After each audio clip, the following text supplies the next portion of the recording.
Let's chika. Tita, kilig na mapag-usapan ng love life ni Donnie. Mas nauna pa kasi siyang kiligin kaysa kay Donnie nang mapag-usapan sa isang interview. Sabi kasi ng interview, let's talk about your love life. At napahiyaw kasi ng konti si mudra ni Donnie sa hirit ni interviewer. At hirit ni interviewer, mas nauna pang kinilig yung nanay niya eh.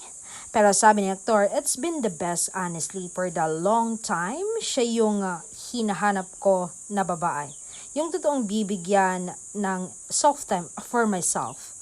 At gusto din niya yung time for herself. Also, we both respect and ayoko yung competition na nakarami ka na ng hangout with your friends and family. Ako naman, ayaw ko yung ganun. Like, if I want to hang out with my friends, pero kasama siya. Pero there are times na you just to be with your friends. And ganun din siya.